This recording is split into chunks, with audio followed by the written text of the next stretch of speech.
all the GPs watching this video, come to the front.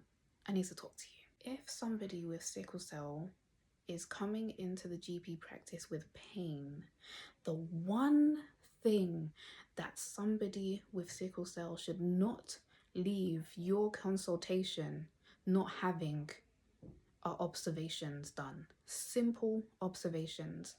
A blood pressure check, oxygen saturation, and temperature.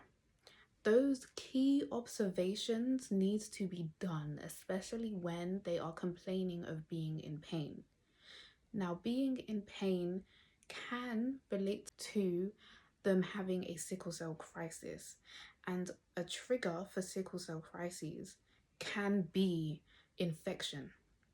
If you don't take their observations, you are playing a very dangerous game. Unfortunately, there are cases of people with sickle cell having pain walking out of their consultation room without having observations done, which is risky. I have unfortunately had an experience like that where I went in with pains, chest pains specifically, and I asked my GP if I could have observations done. Just the simple observations that I mentioned, and she said no.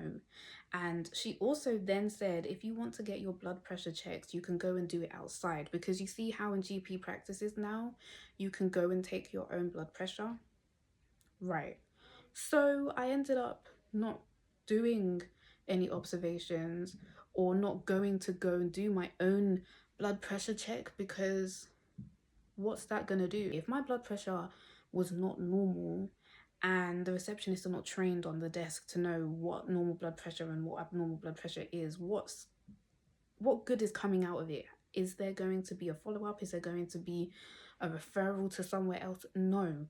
A GP needs to do observations there and then, because they need to make sure that if you are experiencing a sickle cell crisis because of the possibility of infection, they need to get that sorted straight away, because the crisis can get worse through the infection potentially getting worse if they don't detect it. There is no reason for them to say anything but, okay, I will do your observations, and they can go from there.